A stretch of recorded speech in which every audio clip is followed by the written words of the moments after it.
What's going on, everybody? Welcome back to Pro v Pro. We missed you last week, Justin. Nice to have you back. Yeah, man. Sorry. Kids my oldest got to play in the World Series in Destin, just going and enjoying his last baseball tournament of the year, and it just didn't work out. It was mass chaos, stuff going on everywhere, and opening ceremonies, and then storms, but yeah, it was crazy because I even told my wife, I was like, man, you know what? I kind of miss doing the show. Like, sometimes you fall into the soul, and I was like, man, I just miss an hour of just talking golf, whether it's about people or about what we've done or about what we expect this week, and win, lose, or draw, we come back and do it again the next week. So it's fun to be back. And now we get to come back to a golf course that I caddied at in the John Deere a couple of years ago. And I'm looking forward to some discussion and then talk about last week and, a great golf tournament last week that I'm not going to lie, I turned it on the phone on the way home and drove and watched golf. So I at least got to see the final round. There you go. Yeah. The last time, by the way, that you had extensive knowledge about a course wasn't from caddying, it was from playing. But it was at Craig Ranch. We did pretty darn well that week. So hopefully we get more of the same here at Deere Run. Before we get to the John Deere Classic, though, Akshay Bhatia misses the short birdie putt on 17, very short par putt on 18. In his post-round interview, he gave a pretty spectacular answer where he basically just said, look, I got a little nervous, didn't make a great putting stroke. If you watch the putt, I didn't think the stroke was that bad. It looked to me like it just broke a lot more than he expected. But the point is, it's really cool to hear somebody that we know has what it takes to win. He's already won twice on tour at just 22 years old. Still talk about the fact that nerves can affect you down the stretch when you're under pressure. And it was maybe not so much the par 5, but I think after the one didn't go in on the par 5. So there's going to be two things in my mind that you see whenever somebody's nervous, and that's A, hammer it through the break and hit it way too hard. For instance, the first putt, and then the other way you miss when you get nervous is a little bit heel, a little bit low, runs out of speed, which he did the second putt. So I think it was pretty aware by what he did that he was definitely nervous. But to own it, man, I think that he probably knew there was more on the line than just a win on the PGA Tour. He would have moved to number 7 in the President Cup rankings with a win there. There's more to it than just the, couple $1 million for winning the golf tournament. Yeah, definitely. But I think the big key is it's easy to look at someone like Bhatia, who again we know has what it takes to win, to see him not get it done and to say, he's got a good chance to do it the next time. We already know he can do it.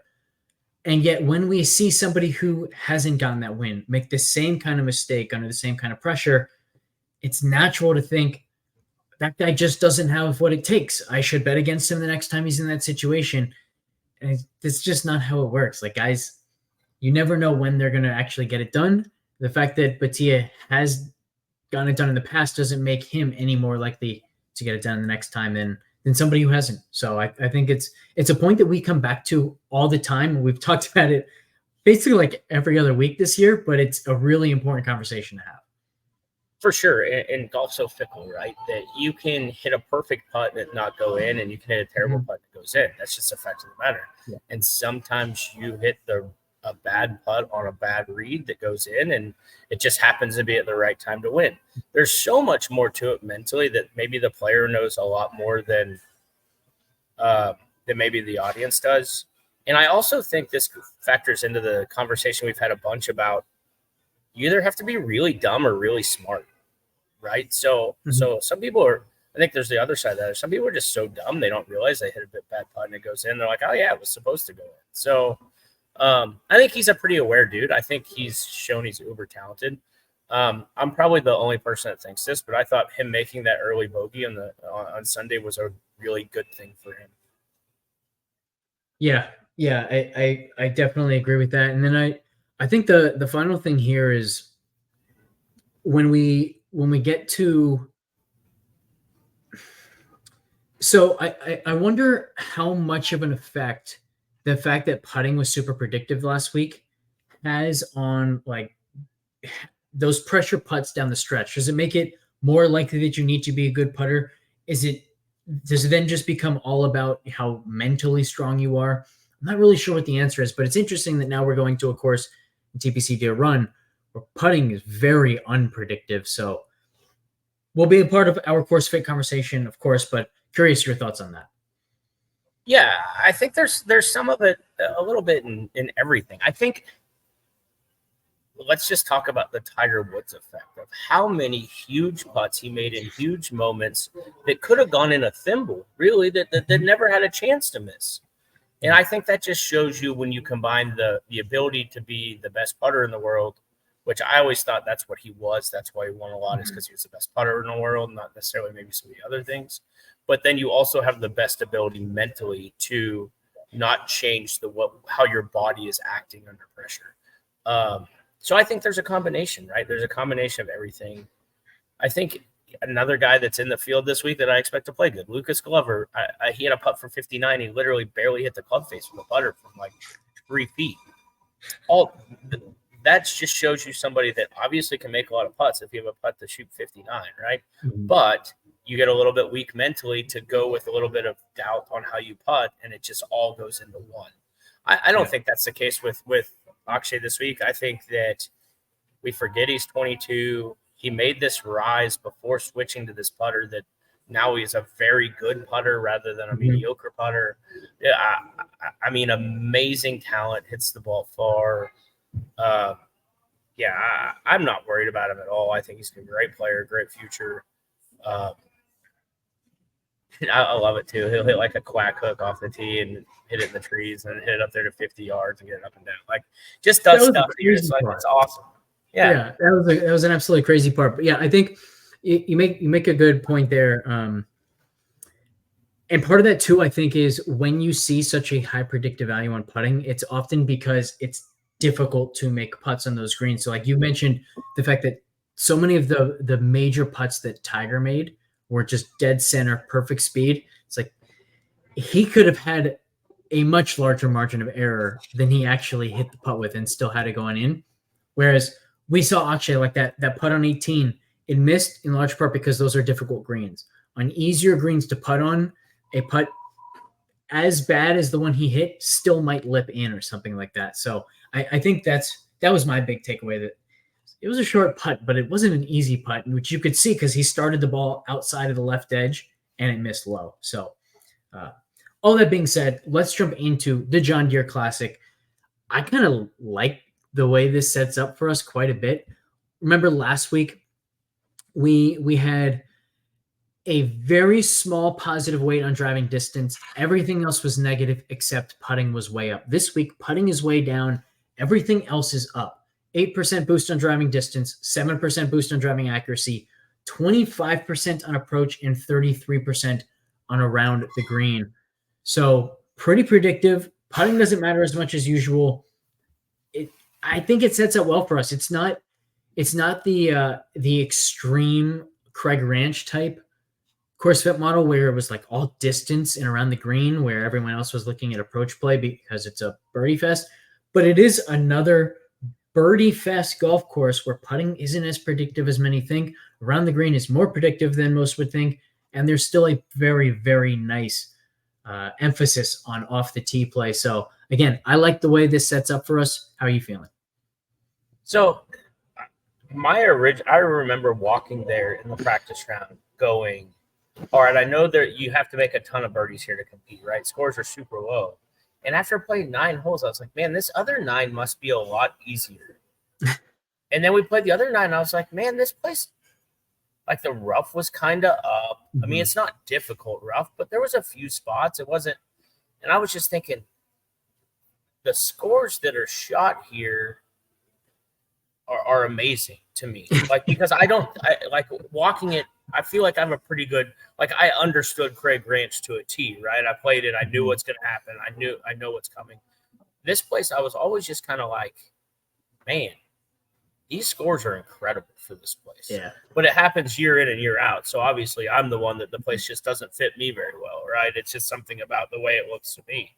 I know that distance in general doesn't seem like a big deal, but like the if you don't hit it very far, you're not reaching par fives. You're not driving it by the one par four that you can hit it on. There's not like, but there's the other side of that is there's a ton of like, even for shorter players, irons off the tee. So it's a I mean, where you can't hit anything else, right? It's not like you can take a risk and hit it further up there. I will say it was perfect conditions. Like, I wouldn't call it soft bent grass, but like medium bent grass greens, perfect lies around the green. Like, but once again, like it's one of those places that you just, if you're out there, you don't realize how easy it is, and you get done, you're like, all right, I played okay, and I shot 3 or 4. Yeah, dude, that's such a good point. I remember when I played the one Corn Ferry Tour event that I played, at the time it was still the web.com tour. And I remember seeing that the year before the winning score was like 19 under or something like that. So I thought, all right, going to be trying to make a lot of birdies this week. And then I get to the golf course, like, this place is big. It's difficult. Where's this scoring supposed to come from? And it's funny because when we're watching on TV, a lot of time there are certain golf courses will say like, this course just doesn't have any defense today. It's like, you'd feel differently if you were actually playing it. They're playing a different game. They're just that all around good. Their mistakes are such small mistakes. It's crazy. Yeah. And I guess this place also too, like there's always one side you can hit it on, right? There's always one bailout side. Now, if you hit it on that side, you can't make it's a lot harder to make a birdie, but you can still make a pull. Yeah, another interesting point about the difficulty of this golf course, if you look at Detroit Golf Club from last week, the amount of birdies or better per round on Detroit Golf Club and TPC Deere Run are extremely similar. 4.17 on Detroit, 4.11 here at Deere Run, and yet 2.31 bogeys or worse per round at Detroit, 2.56 per round here at TPC Deere Run. So there are more bogeys or worse here, even though the birdie numbers are basically identical. So something to keep in mind when we jump over to Underdog and build out an Underdog play. We might have some bogey or worse and some birdie or better picks. In fact, there was one that I gave out this morning on the Prize Picks /Underdog show that I had it like 70% at least to hit. It's already been taken off the board, so we're going to have to find that elsewhere. But it was Spieth more than 1.5 bogeys. Man, I wish that was still there. I would have maxed that out so quickly, but we'll find some others. So, yeah, it's that. Can we also talk about one more thing going back to last week? Can we add in like what a little bit firmer greens and a little bit of wind can do to a golf course? I mean, like, sure, it's a huge birdie fest and all this, blah, blah, blah. But all of a sudden, we're going to make a 600-yard par 5 straight into the wind that everybody was still reaching. Now they're not reaching because it's cooler and into the wind. And then your downwind shots aren't holding as well. You're trying to judge spin, but being downwind. And then, I was pretty impressed with the way that golf course held up. You know, we got a little bit of wind, and all of a sudden, you had to play golf around it. Obviously, there were still some scores out there. You know, some 3 or 4 unders, but you know, I think Saturday night, a lot of people were saying somebody's going to shoot 62 and go win this thing. And 62 just wasn't happening out there. And to your point, round 3 played 2.4 strokes under par. Round 4 played 0.08 strokes under par. So it was about 2.3 strokes more difficult in the final round. It's always fun to see. Do we find a way to make like man-made wind, right? Man-generated wind to make a place harder? Yeah, that'd be great. That'd be wonderful. In fact, it'd be especially great for like open championships and stuff when it's like it's billed as, oh, we're going back to the elements. This is the way golf's supposed to be played. And then once every 5 years, you get like sunny with 10-mile-per-hour wind. Everyone shoots 1,800 parts. What the hell is this? This is not an open championship. That's when we need the man-made wind, for sure. Yeah, for sure. Some would call those big-ass fans, by the way. Have you seen those things? They're unbelievable. They are. I mean, like, in fact, the first time I ever saw big-ass fans, I was at a basketball camp in the summer. No air conditioning in the gym, but they had big-ass fans. Which, by the way, anyone watching, there's a brand, big-ass fans, and someone just goes, "Those are some big-ass fans," and this other guy's like, "That's what they're actually called." And we just started dying laughing. Yeah. I haven't seen one on a golf course because they're too big for a golf course, but you could put like the. I have seen a bunch of like greens that just don't get enough air. There's a revolving fan, and it's not anywhere near as large or strong because it couldn't be. It would just blow all the balls off the green. But maybe you just need a big one of those. Put it in the middle of the fairway.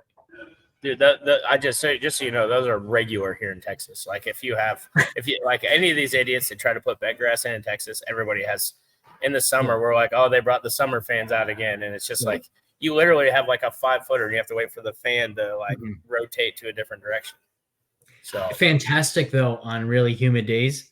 You put out, you walk over right in front of the fan. Remember in kindergarten when you would like just hum into the fan to make that weird noise? It's like you just do that, but you're just there for the blast of wind against your face while it's 90 and humid. In Texas, though, it's like just taking a hot air dryer and blowing it on your face. So it really is like you'd rather just get in the shade. Sounds wonderful. No, yeah, right. It's just Texas. I can't wait for as far as this week, and we're talking about the strategy and stuff. I think that there's a lot to be said about this. Everybody's already like, oh, Birdie Fest, give me all the Denny McCarthy. His iron play hasn't been very good lately, and I think there's more to this than anybody will kind of give him credit for. Do you have any thoughts on guys like that are overly strong on one part of their game, right?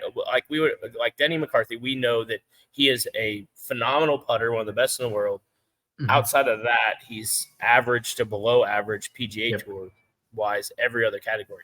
Do you look at a place like this and say, I want to hone in on a guy that's a really, really good iron player, that somebody super high upside iron player? Or do you kind of look to an overall player? It's a good question.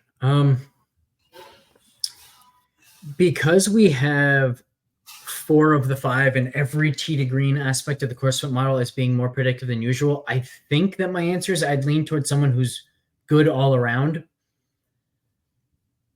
But it's also an easy enough golf course that you got to think like if someone has just that one great skill set, as long as it's either off the tee or approach play, like they should be able to take advantage of that. So maybe the answer is you look to guys who have extreme skill sets, but they do at least 2 things well. So like, for example, Keith Mitchell, super long off the tee, super accurate off the tee. His iron play is one of the best in the field.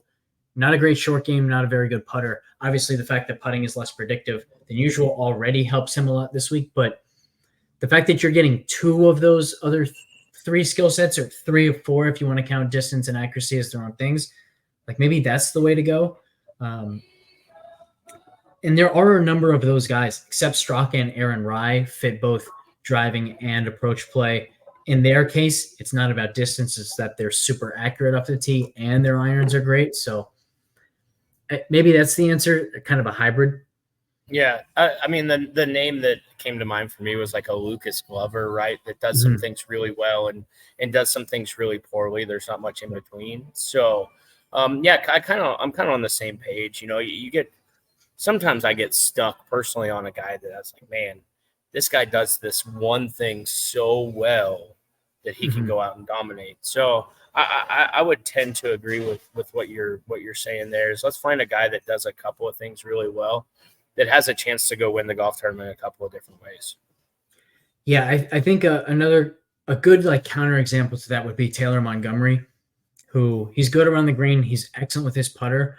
Last week was one where he could get away with the bad ball striking because it's an easy enough golf course if he just had to get himself to the green enough that he could take advantage of that putter, which he did. Obviously went off the world on Saturday, so he knocked himself out of contention, but also played fairly well on Sunday. I think this is going to be a much more difficult golf course for him to do that kind of thing because it does reward great ball striking more than Detroit Golf Club. Yeah, and what's that young kid's name that played good all week? Clanton. Luke Clanton. Impressive ball striking. I was very impressed with the way he played to be that close to a final group towards the end on Sunday. Hit some really good shots there at the beginning of the round on Sunday and hit some good putts that just didn't go in.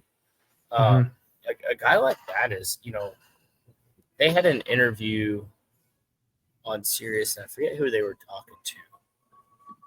Somebody that has won multiple majors, older guy, but he's talking about how when they were in school and they never even dreamed of trying to win on the PGA Tour, right? Mm-hmm. They were, they were just trying to get there. And now we have these kids that Nick Dunlaps and that just come out and just win. And then, even Dunlap has kind of been under the radar, but after his win, he's got multiple top 25s, top 10s. Mm-hmm. Like I think he showed that he can be out there. I mean, he went through a little slump, and you and I hit on this on the show. They were like, hey, what's going on here? And I think we both kind of agreed it was a comfort deal. And now that he's getting comfortable, man, he looks like he belongs. Yeah, his iron play has gotten a lot better. He's been more consistent all around. His driving accuracy has been a lot better. He's always made putts. So yeah, 12th at the Memorial, 10th at the Rocket Mortgage for Nick Dunlap. And Neil Shipley too was up near the top. I think he was like the 48th ranked amateur, something like that. So one thing that I have mentioned with him in the past is it's a lot harder to be a world-class amateur when you're playing in Ohio than it is when you're playing in the South, because you lose at least 3 months of the year. Now, I'm sure he was hitting inside on a simulator, things of that nature, but it's not the same. So I'm not surprised that he was a better player in the summers than during the school season. And now we're seeing that translate now that he is getting to play all of this golf. So pretty cool to see Shipley do what he's done since, for those who don't remember, I played with him in the State Open 2 years ago now. So very cool to see the success he's had both at the USAM last year and now Low-Am in the Masters and the US Open. Did he get top 10 this past week? Where did he finish? Who's that? Shipley? Shipley, yeah. So. Yeah, he fell back to 20th. He was making a push for a lot of Sunday, but yeah. So that's been really cool to see. Good for him. Yeah, so when I caddied the year that I caddied in the John Deere, I just remember hearing somebody on the range and going, who is this guy? Remember how you were talking about Grayson Murray this way? So I was like walking by and I was like, man, who is this? It was Joakim Neiman. And I was like, God, this guy's just going to be special. And I was like, now it all makes sense. Like, just strike me. Mm-hmm. All right, let's jump into some outrights, and we can talk DFS as well. But first outright that I made this week, not a guy we've talked about yet this week. And actually, I've grouped him with Dunlap a lot in my analysis this year because they kind of had the same pattern where they have done well on golf courses that reward distance and have diminished accuracy predictive values. Jake Knapp is 100 to 1 on Bet Rivers with an each way. We've got him at, I think it was like 1.5% to win. So you're getting value there, very clear value in the each way market. And then also just on talent alone, we've got 1.5% to win, solid expected strokes gained, $7,100 on DraftKings, but mostly it's just, he is the most volatile player in the entire field from an event-to-event standard deviation standpoint. So to me, that says winning upside through and through. Yeah, I think of all the things when you were getting ready to do the show last week, I said Jake Knapp's price on DraftKings is atrocious. Like, it was the worst priced player in the entire field, like 6,500 or something ridiculous. He's such a good birdie maker too, right? Like it's a skill that certainly matters. He finished 31st. By the way, it was his best off the tee performance in actually ever. He gained 1.56 strokes per round. Second best was he gained 1.2 per round at the Wells Fargo. Previously, he gained 1.11 per round at the Cognizant when we had him there. Even when he won in Mexico, he only gained 0.65 strokes per round off the tee. So very cool to see him excel with the driver like that. It's the confidence we hadn't seen. Remember when we were kind of souring on him after that great run he had early in the year was, man, he just doesn't seem confident with the driver. Well, he seemed confident with the driver at the Rocket Mortgage. Hopefully that will translate this week, because if it does, he didn't have the stellar iron play this past week. He didn't have the putter going. He lost 8/10 of a stroke per round and still finished 31st. So if you give him that kind of off the tee performance, obviously he can win, but it's almost like you're then expecting a top 10, top 20 performance, and anything worse than that would be a letdown. Yeah, he's. I mean, I think you said it best. He just has the chance to be so explosive. He has the ability to be one of the most explosive players out there, and I think he's shown that enough. And I think this goes back to our conversation before, where you reiterated a bunch that put that mini driver away and hit the driver and go play aggressive. That's what you do well. And I think a Rocket Mortgage allows him to do that, right? I mean, I think it's pretty much driver every hole for everybody. So, yeah, hopefully he stays aggressive. And obviously I liked him last week. I try to be ahead of the game. For him not to be more expensive is crazy. Yeah, and like we've talked about it before, but the driver is just so important because it sets up the rest of the game. When he was great early in the year, remember what his irons were doing. He gained 1.24 per round the Farmers Insurance, then 0.8, 2.0, 0.75, 0.93. Like the irons were spectacular. The more he sets himself up well off the tee, the better chance he has of recapturing that type of iron play. So I love his ceiling, love him in the outright market. And assuming he's low owned, I'm probably going to love him on DraftKings too. Yeah, I mean, obviously the ownership deal is a revolving door, but I don't even know what his price is this week. I haven't seen. I just know that he last week was ridiculous. It's still really low. He's only 7,100, and like the guys priced around him, they don't have anywhere near the win equity that he has. So my guess is he will get at least a decent amount of ownership, particularly since he played better this past week. But I don't think he's going to be super chalky. So probably going to like him a bunch. Let's talk the top of the board a little bit though. A couple other interesting guys at the top. Like we have Sepp Straka and Aaron Rye, each about 7% to win. See what they're at in the odds market. Keith Mitchell, another guy who stands out, 4.8% to win. But we've kind of talked about like it almost seems like he's kind of broken mentally. Maybe this is the course he needs because putting's less predictive than usual and everything else is a little bit more predictive than usual. What are your Mitchell thoughts this week? Like, do you think he's going to be able to have it mentally to make a real run? I don't know. He's got to show me something first. He's not a rookie. He's not a young guy anymore. Like, he's not a guy that's just going to figure it out all of a sudden because he has figured it out, right? He has done it. So there's something going on there. I agree with trying to be ahead of the curve with him, but I'm not ready to jump on that bandwagon yet.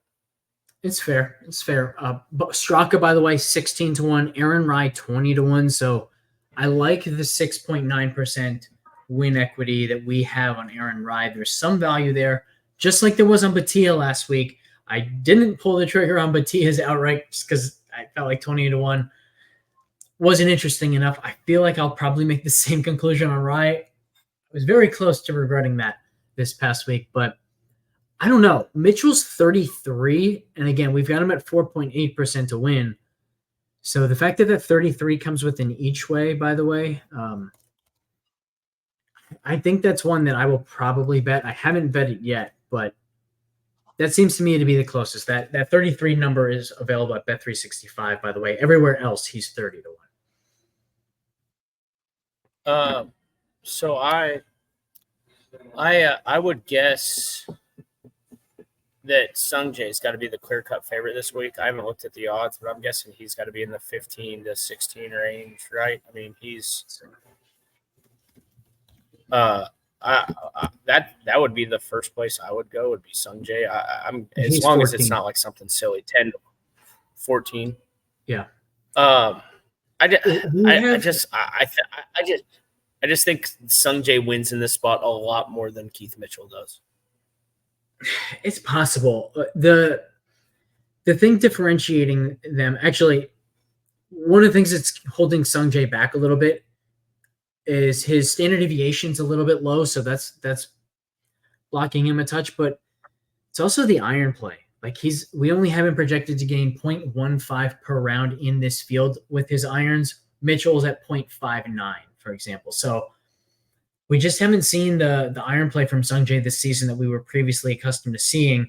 I don't know. Do you think you've seen signs that it's going to come back sooner than later? I think if you just throw away his performance in majors, that changes everything. He's been so bad in majors this year that I think that it makes his overall numbers a little bit skewed. To your point, he gained 1.6 per round with his approach play at the Travelers when he finished third. But prior to that, he hadn't gained a full stroke per round since the Century. So literally the entire season without that full stroke per round gained iron performance. Gained 0.85 at the Charles Schwab, 0.8 at the API.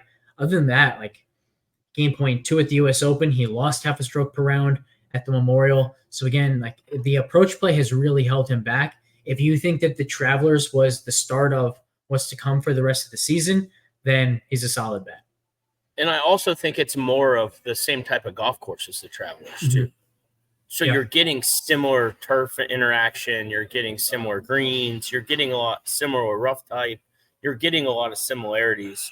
So once again, I think that everybody would agree that he's a world-class player, right? We're not talking about a guy that's the 150th best player in the world. So you can kind of connect the dots of being ahead of the curve on a guy that we know is really good, that might be figuring it out on a similar type of golf course. Davis Thompson, by the way, 4.1% to win in our model. He's only 25 to 1 though, so I don't see a ton of value there. It's just wouldn't expect you to see that at the beginning of the year. Let's switch gears a little bit to DraftKings. The most expensive player on the slate is Jordan Spieth. He is nowhere near our top in expected strokes gained. We have 6, 7, 8, 9, 10 guys projected above him in expected strokes gained. How low owned would he have to be before you start chopping at the bid to play Spieth on DraftKings? Oh, man, that's not the question I expect you to ask. I thought you were going a lot of places. I'm not sure. So I think that, I'll be honest, if I was going to play Jordan Spieth at all, I'm probably only going to play one line, maybe two this week, or do the 3 max, something like that. Mm-hmm. The 200 single and then one of the 253 max or something along that line. I think that whatever amount I do, 320, whatever it be, I think I would either be all in or all out. I don't think you can – I don't want to hover with Spieth. I think you have to have this strong feeling that, you'll take a 5% owned Spieth knowing his upside and run with it, or you just throw him away. Right now, I would lean towards I don't want any piece of him, even at 1%. He was giving us reasons to be optimistic with his driving throughout all of May and June until the Travelers Championship. He lost a full stroke per round off the tee, finishing T63. The approach play wasn't there. At the US Open, by the way, gained almost a full stroke per round off the tee, 1.6 per round with his irons. It's like, oh man, tee to green, he's back. All he's got to do is figure out the putter. He gained 0.35 per round with his putter at the Travelers and was so bad tee to green, it did not even come close to mattering. So I don't know. On the one hand, I'm with you. He hasn't shown us anything. But on the other hand, the fact that he hasn't showed us anything is why he's going to be crazy low owned. I think maybe name value will give him 15%, but man, if he's 5%, I think you have to take a chance. What's his outright price? Let's see. We have him at 2.4%. His price is 22 to 1. See, now if I was going to play, I think I would sit out DFS and I would play him in the outright market. So that would be we've done this a couple of times where we've kind of hedged with the guy. I like the 22 to 1 number better than I like him at the highest price in DraftKings. See, I'm the opposite because I look at 22 and I say, look, 22x is a nice return, but it's not crazy upside. Whereas if you play him at 5% on DraftKings and you do get that 2.4% outcome where he wins, now maybe you're taking down a tournament for 100x, 200x, something like that. So I don't know. I almost take it the other way because I just don't see him being 5% 22. either. Like I think that if he gets in contention, he wins, right? So Mhm.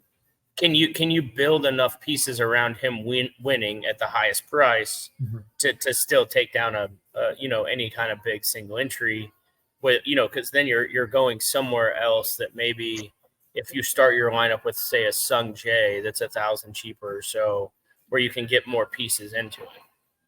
Sungji's only 200 cheaper this week, so very interesting pricing. We only have 4 guys over 10,000. The most expensive is Spieth at 10,500. So that's part of it. And to your point, like maybe he won't be 5% because of that. Maybe if he was at 11.5, then he would be 4% on something like that. So we'll have to see when ownership comes out. I'll give an answer. We've got him at 9.2% for a top 5 finish and 16.8% for a top 10.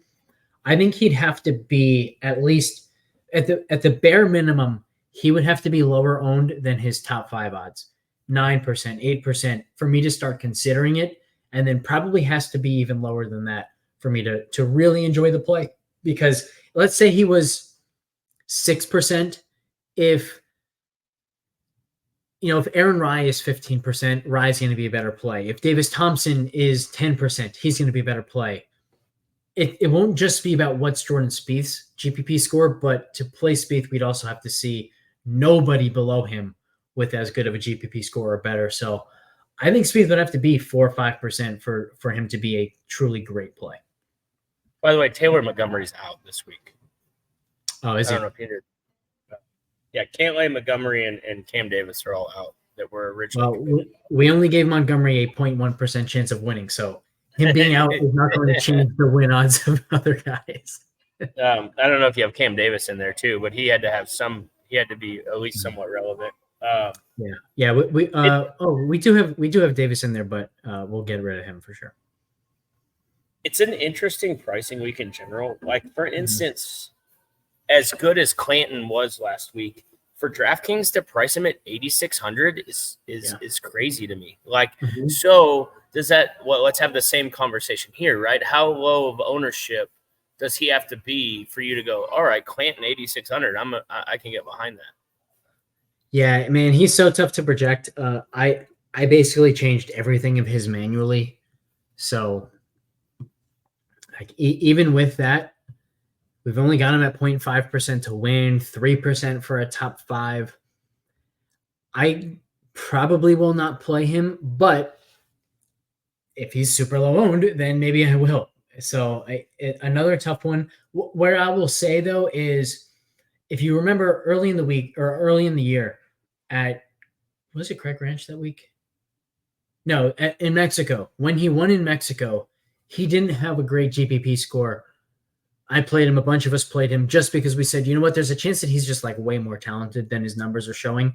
I don't quite feel that way about Clanton yet. Maybe I should. His college success has been phenomenal.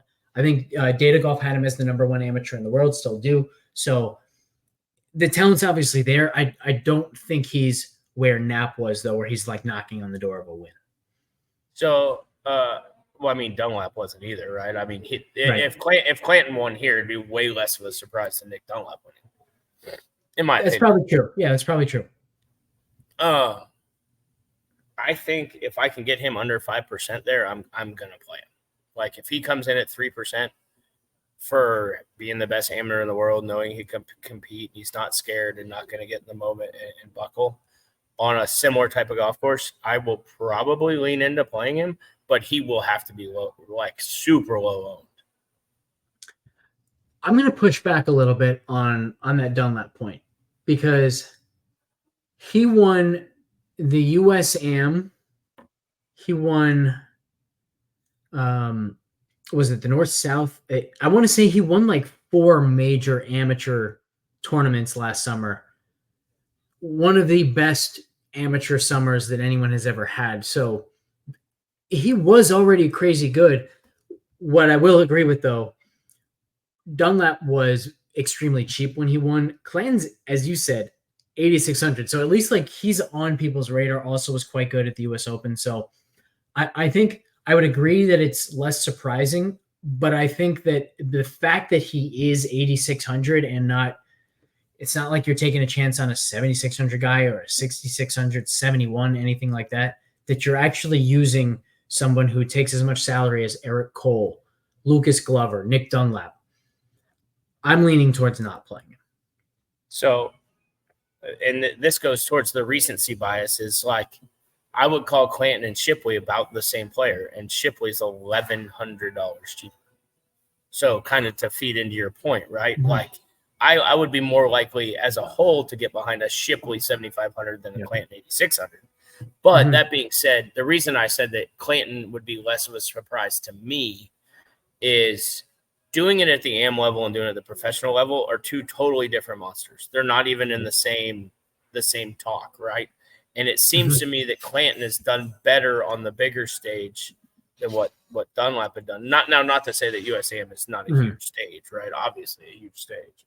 I don't know. It's just a weird conversation of what you think and what you know and what you can see and what you know. Unless you're an avid follower of amateur golf, nobody knew who Nick Dunlap was. Like, sure, after he won, everybody's like, "Oh yeah, he won the U.S. Open," but before that, they had no idea. Yeah, it's a great point, and I also say Clanton's only 45-1 as an outright, so clearly already has the respect of a lot of people in that regard. To your other point, like Shipley, 80-1. So if I were to make an outright bet on either two, 100% it'd be Shipley. I think I'd probably be more likely to play Shipley on DraftKings as well. We have them projected almost identically, by the way. So another point in Shipley's favor there. But yeah, as we go down the board, there are some guys who stand out in the projections. I got to tell you, I'm not super excited to play any of them. Doug Gim, Daniel Berger, Joel Damon, Johnny Vegas, Joseph Bramlett, like any of these names make you super excited in the 7,000s? No, the only one that like stood out to me that I like is the same guy that we continue to take lightly, that we never give him respect, and that's Davis Riley. I mean, he just won, and now you're going to tee him up in a weak field at 7,300. Like, I'm not saying that he projects well. I'm not saying, but he has proven that he can get in this golf tournament and win a golf tournament at a very low price and be very low owned. And he just doesn't get any respect at all. Yeah, once again, projecting poorly from an expected strokes gain perspective, but his event-to-event standard deviation is so high that his top 5 odds and such, they're fine. The downside, though, is since his win, his iron play has been horrific. His driving accuracy is still not very good. The putter is kind of the only thing that's consistent for him along with the distance, and putting isn't as predictive as it usually is this week. So he's going to need his A game, but as we've talked about, when he has his A game, he's so much better than his price. So you can pretty much play him every single week and just hope that he's got the A game, even though it's not going to show up very often. Yeah, it's just one of those deals that like I mean, there was no doubt that he doesn't project overly well. Like, I'm not surprised that he doesn't. It wasn't like, oh, I can't believe this guy is this low projection. It's just the fact that he has proven time and time again. I mean, what I say, he's won at like 200-1 every time he wins. You just keep betting on him every week until you hit him at 100 to 200-1 to win again, because it's going to happen again. Mm-hmm. Let's see if we can build another winning 3-pick play over on Underdog. As I mentioned earlier, we've got about 4.11 birdies per round. Now that's field average historically. So as you can see here, when Underdog posts these, they're mostly posting the better players. So it shouldn't just be 4.0 for every player, since the average is 4.1. We're going to see higher numbers than that, but we can find guys who still stand out. And then 2.56 bogeys per round. If we go to bogeys, again, we should see lower numbers than that 2.56. But like earlier, man, when we had Spieth at 1.5, that was so great. He's like 139th on tour in bogey avoidance or something like that. So really wish that one was still there. Let's see if we can find something else. Justin, where do you want to start? Do you want to look at birdies first, bogeys first? What are you thinking? I'm good either. Any way you want to go. I mean, most people have to know that literally we haven't looked at any of this at all. So this is we are truly building this together. This isn't you have thoughts, I have thoughts. This is kind of what we're doing. I do think that knowing that the field is going to average 2.5 bogeys-ish around, I think that might be a good place to start. Cool. Let's do that. So would you say then that we want to look through everybody who's at 1.5 and try and find someone at 1.5 that we think is going to make 2 bogeys instead of looking at guys who are 2, in which case we need 3 to hit? Because, like, man, that's a huge jump, right? From 2 to 3, that's a 50% jump. Whereas there are other weeks where it's like we're looking at a guy to make 5 birdies or 6 birdies. Going from 5 to 6, that's not a 50% jump like it is from 2 to 3. So are you thinking we want to start with the 1.5? Unless it's just a guy that stands out by a ton, right? If there's a guy that you just are like have a huge feeling for, I would agree with that completely. All right, then let's do this. Let's start. So we've got Sungjae, Straka, Maverick McNeely, Aaron Rai, JT Postman. Say that again. You already went by my first pick. As I've been scrolling, so keep going. Day and McCarthy. So the first thing that I'm going to do is I'm going to go look at the expected strokes gained for these guys and just try to figure out which guys are too good to really be under consideration. Straka, Sungjae, Aaron Rai all project very well. Sungjae might be on the lower end actually, but then the other aspect of that is we want guys who don't make many birdies, or we want guys who make a lot of birdies but then also make a handful of bogeys, like Jordan Spieth. We don't have the Jordan Spieth level guy here, but we can maybe find somebody who's similar. So why don't you start? Who was the guy that caught your attention first? McNeely stuck out to me right out of the gate, like very first one that I saw. Now I kept scrolling, so I have 3 guys clicked that stood out to me. Okay.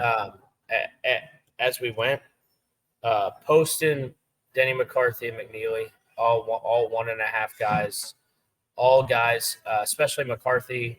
Iron game isn't that great. Putting not being predictive. Is he going to be able to make enough? I don't know that I don't love all 3 of them together, but those are the 3 that I would narrow it down to on the bogey side of things. It was McNeely, McCarthy, and Poston? Yeah. Okay, let's start with Mav. Projects surprisingly well, 1.22 expected strokes gained. It's actually slightly ahead of Sungjae. One of the things I don't love about it is that we haven't projected to gain in all 5 categories: distance, accuracy, approach, around the green, and putting. And he's 20th in bogey avoidance, 14th in birdie or better percentage this year. So what we're looking for there, it's more about the discrepancy than the actual number, because the raw numbers are so dependent on the golf courses these guys have played. So a guy who's very good at making birdies might be 40th if he's played tough courses, and somebody who isn't great at making birdies might be 20th if all he's played are easy courses. The discrepancy between bogey avoidance and birdie or better percentage will tell us a better story. So Mav, slightly better at making birdies than bogeys, but when you've got guys like Spieth, 139th in bogey avoidance and 36th in birdie or better, you can see the kind of discrepancy that we can find. So let's continue to look. So the reason that McNeely came to point, McNeely's obviously been playing very well, but also I can see I see Maverick McNeely mentally going, I want to win this week. This is the type of field I'm supposed to win in, all of those things, and playing super aggressive. Therefore, making a lot of birdies, but also making a lot of bogeys. Yeah, that's where that came from, just by the way that his mentality will be and the way he's going to play. I can see that. Poston, let's go to Poston next. Starting to see the discrepancy we want here: 73rd in bogey avoidance, 38th in birdie or better percentage. We also see a pretty sharp decline in expected strokes gained, basically half of McNeely all the way down to 0.63. So I'm pretty on board with the Poston pick. And then let's check McCarthy, because there's one other aspect of McCarthy that I think is an interesting one. So let me take a look real quick at the birdie numbers and the bogey numbers. Come on. So McCarthy's actually the opposite: 32nd in bogey avoidance, 94th in birdie or better. One thing I do like about McCarthy, though, is number 1.82 expected strokes gained. So once again, we are seeing a drop off from Matt McNeely, from Straka, from Sungjae, the other guys listed at 1.5. But it's also like you mentioned it. He's got that one skill that's so damn good. His putter and around the green is quite good as well, but the ball striking nowhere near as good. So where McNeely is good all around, has no weaknesses, McCarthy does have some weaknesses. He's short off the tee. He's not accurate off the tee. So you could see him having holes where it's almost going to be impossible for him to save himself just with the putter, because he's going to have, a 20-footer for par, where McNeely might just go the whole round, where he's not, maybe his longest par putt is 8 feet or something like that. So I like McCarthy. I really like the Poston pick. And it might be better going McCarthy under birdies, like 5 birdies, and go under 5 birdies. Might be the other way to look at this. Let's jump to the birdies now, and we can simultaneously look for guys that we want to take higher or guys that we want to lean lower on. So let's first find, where is McCarthy here? So he's at 5.0 instead of 4.5. Like that, you can see there are a number of guys, Doug Gim, Ben Griffin, Bo Hostler, that are listed at 4.5. Now you get a 0.9x or a 1.1x multiplier there. So there is that aspect to it. But yeah, McCarthy 5.0, the lower is quite interesting on that. That's actually really interesting. So what would you favor there? Would you favor less than 5, or would you favor? Yeah, for McCarthy, the more I look into it, I think you made a great point of the putting and making a bunch of 5 to 10 footers for par, to where maybe he only makes 1 birdie. But I mean, I could very easily see a 3 birdie, 1 bogey, 2 under round out of somebody like McCarthy. Okay, so why don't we start with higher 1.5 bogeys for Poston, lower 5.0 birdies for McCarthy. I think we want to keep it to a 3-pick play, so maybe we'll end up bumping one of those 2 guys out if we find some other birdie picks we really like. But let's look now for a higher than on birdies. So remember, those 2 are each, with both of these picks that we have, we're betting against the player. We now want to bet on a player in one way. Let's say it was Spieth and we want it higher. Now this payout is going to be boosted. Instead of the standard 6.0x, we're getting 6.3x. So that's what we're looking to do. We're looking to find one more guy here, bet on somebody with the birdies, boost this payout. So same kind of concept. What are you looking for now on the birdie side? Yeah, he's just I think this is just a high volatility guy that's liable to go make a bunch of birdies and a bunch of bogeys, right? It's going to play aggressive and that kind of thing. There was a few guys that stood out that I went searching for first. I was hoping Davis Thompson was at 4.5. He's not. He's at 5. Because there are some 4.5 guys in here that I saw that, like we talked about earlier, that you want to lean towards, that extra half. All of a sudden you've got to basically make 2 more, and a whole extra birdie to win. Yeah.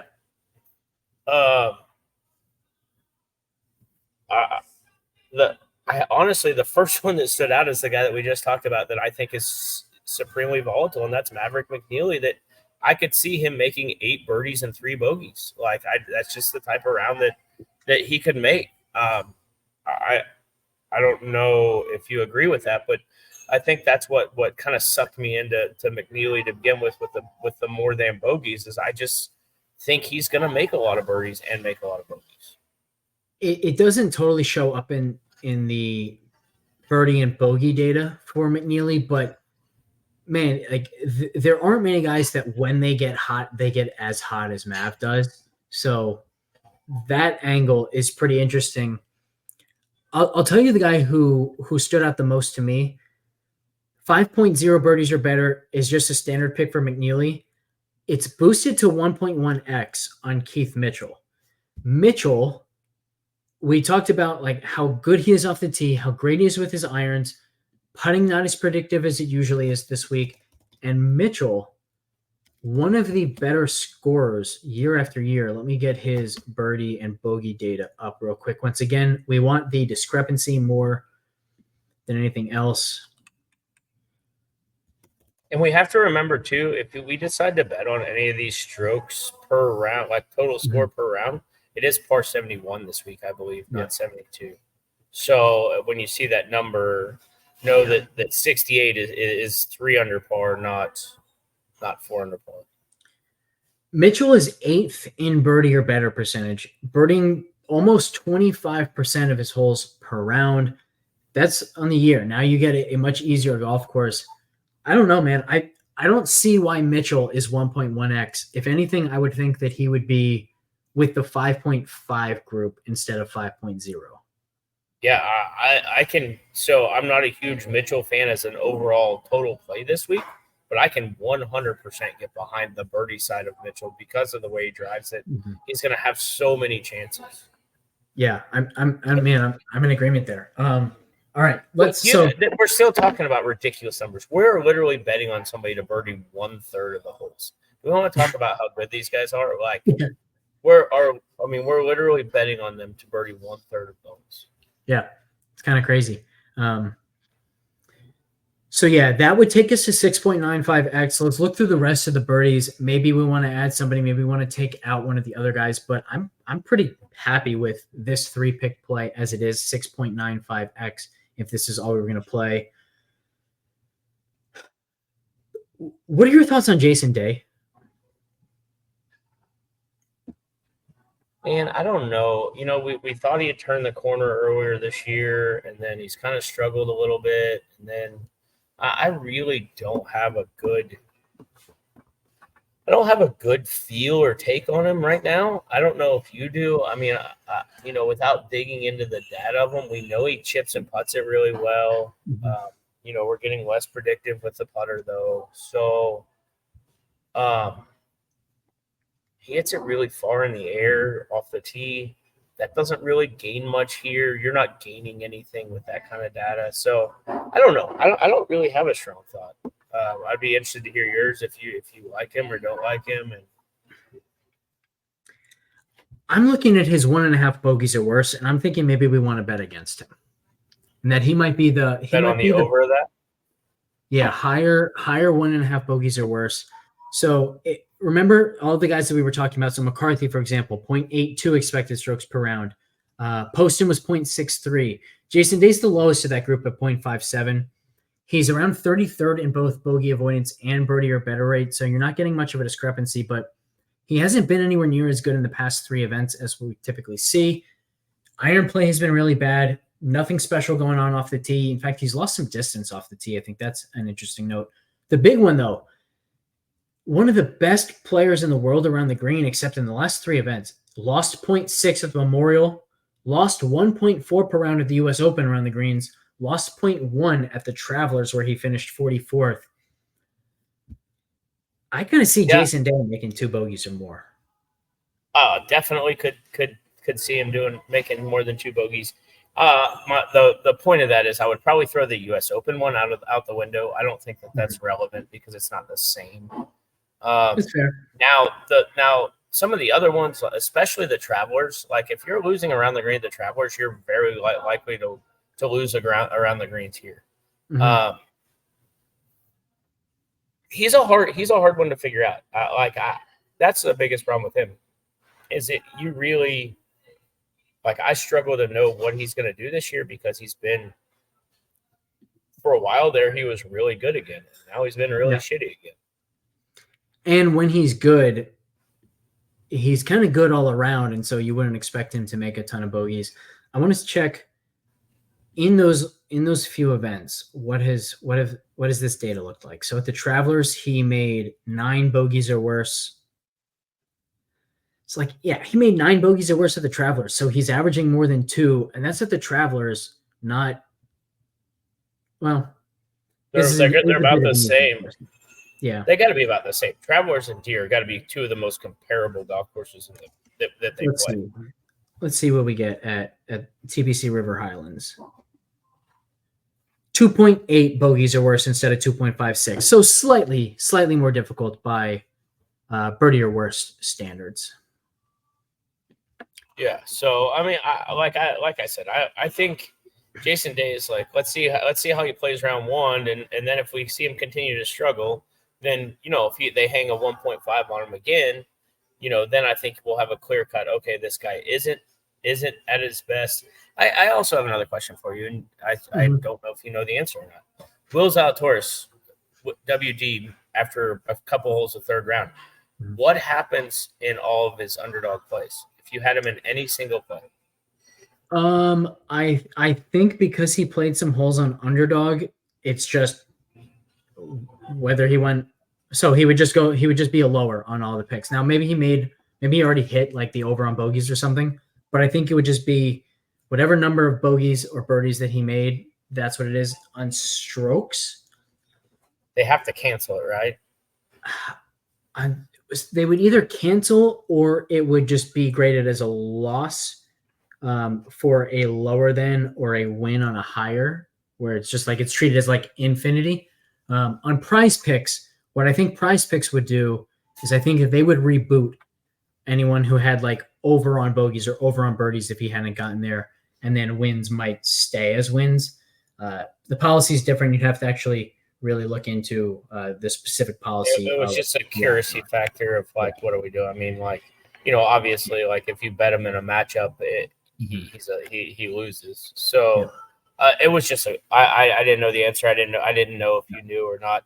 Do you notice one name in this whole group that kind of stands out when you talk about like the level of their ability? Like to me, like to see Mark Hubbard linked, hooked up with all these same groups, as far as pure ability, like he's got to be the bottom of all of these, right? Yeah, I kind of agree. I mean, he's at 0.64 expected strokes gained, so we don't totally see it there, but God, I'm just saying overall, like what know about the golfer. Like I'm not saying he's not a great player. That's not but I'm just saying like of what you see around Luke, even like Lucas Glover, Davis Thompson, Maverick McNeely, Keith Mitchell, like his name just doesn't fit in there. Definitely Eric Cole comes on the page. Eric Cole's been playing really good. I wasn't surprised to see him see his way to the leaderboard this week. Man, okay. Let me take one last look at birdies. Is there anybody else that we would want to add? Otherwise, I think we want to get rid of one of these four and just turn it into a 3-pick play. I kind of think there's not. Yeah, they do a pretty good job. The advantage to Prize Picks is seeing what's going on early and them not adjusting. Like they didn't adjust in Detroit at all, and I was like, well, bet over all of these scores. The problem is you get a random Min Woo that Davis Thompson that shoots better than his. But as long as you don't have them linked up with the one or two guys that happen to play good, there's a lot of leverage there. So why don't we take – I think I want to take McCarthy out of this so that we're just betting on more bogeys and more birdies instead of having one guy higher on birdies, one guy lower on bogeys.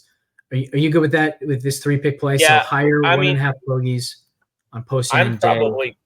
Personally, I'm going to keep Denny in and take Day out. But as far as a whole, like I can see both sides of it, and I'm not so against one or the other. And we had this before, and they both hit, so maybe they'll both hit again. We agreed on two, and we went two different directions on the other one. So we can do the same thing. I think. I don't remember. You had Rory, and I had somebody else. Bryson. Yeah. I think for the official play, I want to keep it. I want to keep it to just higher birdies are better, higher bogeys are worse, because remember the data that Josh gave us showed that we're getting as many birdies this week as we got last week, but we're also getting more bogeys. So I want to fit that data with our play. I do like the less than on McCarthy's birdies, just because, again, we saw he's much better at avoiding bogeys than he is at making birdies. But when we talk about fitting the data, fitting where this golf course is different from what we just saw at Detroit Golf Club, I think this style of 3-pick play makes a little bit more sense. So I'm going to put this one in here. We also get up to now. Actually, that's interesting too. By doing this, instead of the birdie, it went from like 6.93x, I think it was, to 6.95. Yes, Okay, 6.95. Okay, so I think that might be a tiebreaker too, to make this the official 3-pick play. Oh, I'll have to do That it somewhere else. $13, don't spend it all in one place. There you go. So, all right. So JT Poston and Jason Day higher than 1.5 bogeys or worse. Keith Mitchell higher than 5.0 birdies or better. 1.1x. That's the official 3-pick play of Pro V Pro. Before we get out of here, let's talk one and done. It kind of feels like we're a little bit dead. What are your one and done thoughts this week? I mean, I think we got to continue to fight off the radar, right? I mean, that's just, I don't know that we have any other choice but to go off the radar big time. I had some thoughts, went back and forth. We're going to go on ownership. Huge flyer, man. Davis Thompson would be a huge flyer here that I think, he's going to win sooner than later. Maverick McNeely falls into that I think he could win this week at vulnerability and can make a lot of birdies. So it's going to have a little bit of ownership to do with it. And then, somebody that we still got to get somebody that's capable of making a ton of birdies. I think I'm completely with you on Davis Thompson. I mentioned earlier, we've got him at 4.1% to win. 4th best in the field. I don't think many people are going to take him. So I'm on board with Thompson. Maybe once we get some DFS ownership projections, maybe we'll think, oh God, Thompson's actually not going to be under the radar. He's going to be one of the more popular picks, and we potentially pivot. But for now, let's throw Thompson in there and let's call it a day. Hopefully we hit once again that 3-pick official underdog play of the Pro V Pro show. So thanks everybody for tuning in. Catch you next time.